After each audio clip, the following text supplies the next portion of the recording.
नमस्कार, आप देख रहे हैं एसकेपी लाइव न्यूज। धार में वन विभाग के द्वारा इको फ्रेंडली कलर बनाए जा रहे हैं, जिससे कि लोग सुरक्षित तरीके से होली खेल सके और यह पर्यावरण को बचाने की भी एक पहल है। इन रंगों से पानी बचता है, वहीं केमिकल रहित होने से त्वचा को नुकसान भी नहीं पहुंचता। यह रंग फूलों के अर्क से बनाए जाते हैं और होली खेलने के लिए यह पूर्णतः प्राकृतिक रंग है और सस्ते भी है। केमिकल रहित है, यह रंग त्वचा में निखार लाते हैं। वन विभाग की ग्रीन इंडिया मिशन के तहत जंगल में लगे पलाश के फूलों से रंग बनाकर होली खेलने के लिए यह तैयार किए जाते हैं। यह रंग बेहद खुशबूदार और प्राकृतिक होते हैं। आपको बता दें कि इन रंगों को बनाने से वन समितियों और महिला समूह को रोजगार मिलता है। यह प्राकृतिक रंग त्वचा को बिना नुकसान पहुंचाए होली खेलने का भरपूर मजा देते हैं, वही पर्यावरण को बचाने का संदेश भी देते हैं। देखें खबर एसकेपी लाइव न्यूज पर, लाइक करें, सब्सक्राइब करें, घंटी बजाना बिल्कुल ना भूलें। तो फिर इस होली पर आप प्राकृतिक रंगों से खेलें होली। देखें खबर एसकेपी लाइव न्यूज पर। जंगल से ना फूल तोड़ के लाए हैं, ये प्लास के तो जंगल से तोड़ के लाए और उसको धूप में सुखा रहे हैं। सुखाने के बाद अपन पानी में उबाल रहे हैं 4-5 घंटे। उसके बाद अरारोट में मिला के और आटे जैसा गूंद रहे हैं। फिर इसको धूप में सुखा रहे हैं। सुखाने के बाद ये मशीन में पिसाएगा, फिर पैकिंग होएगी। हाँ, मतलब अच्छा वाला कलर है, इससे कुछ भी एलर्जी वगैरह कुछ भी नहीं होएगी। 5 महिला कर रही हैं वन विभाग के। समितियाँ काम कर रही हैं? हाँ, समिति के 400-500 रुपये हो जाती है एक लेडीज़ की रोज। हाँ। नाम बता। रचना।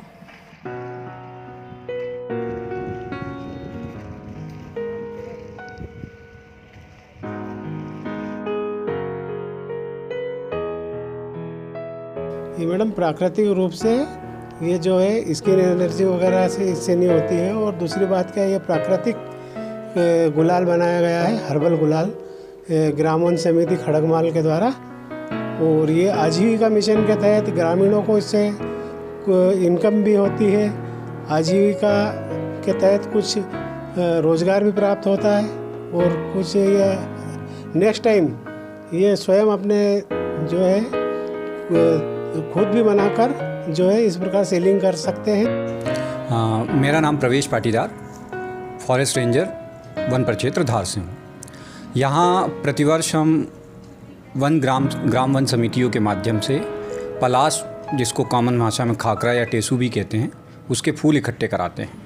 ग्राम वन समितियों के द्वारा जो फूल लाए जाते हैं उसका विभाग द्वारा एक मूल्य निर्धारित किया जाता है, तो उस मूल्य पर हम उनसे फूलों की खरीदी करते हैं। फिर उन फूलों को सुखाया जाता है धूप में, 2-3 दिन तक सुखाया जाता है। उसके बाद फूलों को उबाला जाता है। तो बड़ा सा बर्तन लेके उन फूलों को लगभग 2-3 घंटे तक उबाला जाता है।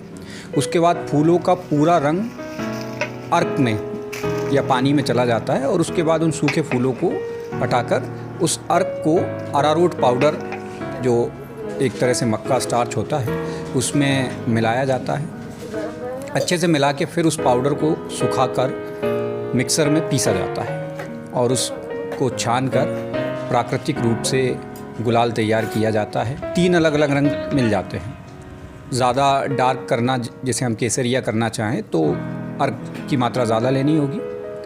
मध्यम रखना चाहे तो गुलाबी रंग हमें मिल जाता है और बहुत कम अगर हम अर्क का यूज़ करते हैं तो हमें पीला रंग मिल जाता है। तो पीला, गुलाबी और केसरिया 3 रंगों को हम तैयार करते हैं। ये पूरी तरीके से प्राकृतिक हैं और हर्बल, नॉन केमिकल युक्त, जो पूरी तरीके से सुरक्षित होते हैं। जैसे वनमंडल स्तर पर जितने प्रक्षेत्र हैं, जिन्हें हम रेंज कहते हैं, उन रेंजों पर वितरित कर दिया जाता है।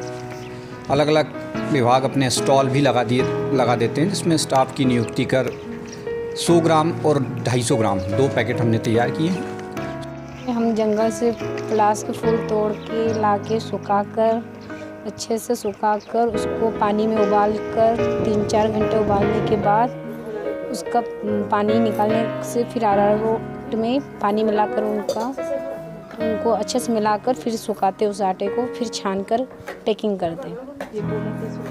हाँ, ये शुद्ध और सुरक्षित है और कोई स्किन को हानिकारक नहीं पहुँचाता। दैनिक 300-400 रुपये दिन को हो जाते हैं। 5 महिला। ये वन विभाग के अंतर्गत ठीक है, नाम बता दें आपका। लक्ष्मी।